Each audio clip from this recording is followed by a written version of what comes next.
একটা মেয়েকে তার জীবনের কত ধরনের প্রবলেমের মধ্য দিয়ে পার করতে হয়, যে বিষয়টি নিয়ে কথা বলবো সেটা মেয়েদের অত্যন্ত পার্সোনাল একটা ব্যাপার।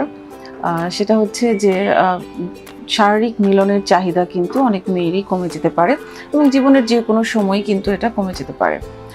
যে কারণগুলোর কারণে এই ধরনের প্রবলেমটা মেয়েরা ফেস করে সেটাকে কিন্তু সমাধান করা সম্ভব, বাট দেরি করা যাবে না। যখনই আপনারা এই ধরনের প্রবলেমটাকে ফেস করছেন তখনই কিন্তু ডক্টরের শরণাপন্ন হয়ে ট্রিটমেন্ট করতে হবে। দেশের পার্সপেক্টিভে সবচেয়ে বেশি আমরা দেখি যে একটা মেয়ে সারাদিন কাজ করছেন, সে ঘরে কাজ করুক বা বাইরে কাজ করুক, তাছাড়া হচ্ছে তার বাচ্চা দেখাশোনা, রান্না বান্না থেকে শুরু করে বিভিন্ন ধরনের তার কাজ থাকে এবং আলটিমেটলি দিন শেষে সে কিন্তু অনেকটাই টায়ার্ড ফিল করে, উইকনেস চলে আসে, যার কারণে দেখা যায় যে হাজব্যান্ডের সাথে শারীরিক মিলনের চাহিদা অনেক ক্ষেত্রেই তার কমে যেতে পারে। দ্বিতীয় এবং অন্যতম একটা ইম্পর্টেন্ট কারণ হিসেবে আমরা যেটাকে আইডেন্টিফাই করতে পারি সেটা হচ্ছে দাম্পত্য জীবনে অসুখী হওয়া। প্রত্যেকটা ছেলে মেয়েরই কিন্তু তার বিবাহিত জীবন থেকে কিছু এক্সপেকটেশন থাকে। যখন সেই এক্সপেকটেশন ওয়াইজ তার লাইফটা চলতে থাকে না, তখনই দেখা যায় একজন আরেকজনের থেকে দূরে সরতে শুরু করেন এবং সেটা থেকেই কিন্তু শারীরিক মিলনের অনীহাগুলো তৈরি হতে থাকে। এই দুটো তো ছিল আমাদের আসলে সোশ্যাল বা হচ্ছে আমাদের সামাজিকভাবে কিছু সমস্যা, বাট কিছু ফিজিক্যাল সমস্যা কিন্তু অন্যতম একটা গুরুত্বপূর্ণ ভূমিকা পালন করে।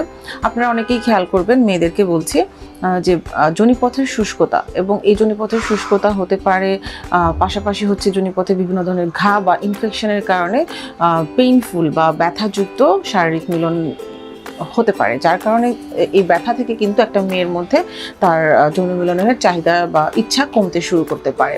মেনোপজ ওয়ার্ডটার সাথে কিন্তু আপনারা মোটামুটি সবাই পরিচিত। দ্যাট মিনস একটা মেয়ে যখন মাসিক বন্ধ হয়ে যাচ্ছে সেই সময়টা, এবং তার কিছুদিন আগে এবং তার কিছুদিন পরবর্তী সময়ে যেটা, সে সময় কিন্তু দেখা যায় যে শারীরিক মিলনের যে তার ইচ্ছা সেটা কিন্তু কমে যায়। কেন কমে যায়? কারণ ইস্ট্রোজেন একটা হরমোন যা আসলে আমাদের মেয়েদের শারীরিক চাহিদা বা সব কিছুর জন্য অন্যতম ইম্পর্ট্যান্ট একটা রোল প্লে করে।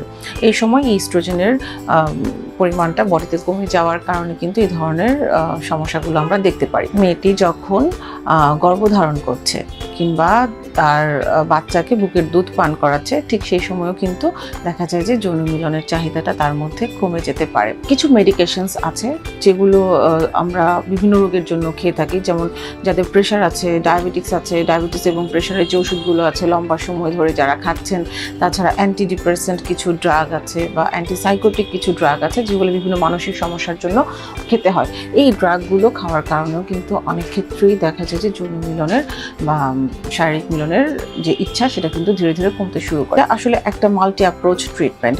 ফিজিক্যাল প্রবলেম থাকলে সেটাকে ট্রিটমেন্ট করতে হয়, একটা মেয়ের মানসিক বা ইমোশনাল যে তার ডিস্টারবেন্সটা আছে সে দিক থেকেও কিন্তু তাকে বিভিন্ন ধরনের কাউন্সেলিংয়ের প্রয়োজন হতে পারে, এবং সেক্ষেত্রে একজন ডক্টর তাকে যতটুকু সাহায্য করবে এবং তার পার্টনারকেও কিন্তু তাকে ততটুকুই সাহায্য করতে হবে, তার ফ্যামিলিকেও কিন্তু তাকে সাহায্য করতে হবে। আমরা অনেক আধুনিক চিকিৎসা এখন অ্যাভেলেবেল আছে, যে চিকিৎসাগুলোর মাধ্যমে আমরা বিভিন্ন থেরাপি এবং মেডিকেশনের মাধ্যমে কিন্তু এই ধরনের সমস্যাগুলো থেকে সম্পূর্ণরূপে একটা মেয়েকে সাহায্য করতে পারছি। সো আসলে সব কিছুর শেষে বলার একটা কথাই থাকবে যে যাই হোক না কেন, যখনই আপনি আপনার এই ধরনের প্রবলেমগুলোকে ফেস করতে শুরু করবেন, এটাকে নিয়ে বেশি দিন অপেক্ষা করা যাবে না। এটাকে অবশ্যই একজন ডক্টর বা যারা আমাদের মতো যারা আমরা কনসাল্ট করছি তাদের সাথে কনসাল্ট করতে হবে এবং প্রপার সময়ে সেটা ট্রিটমেন্টটা কিন্তু নিতে হবে। সো ধন্যবাদ আপনাদের সবাইকে।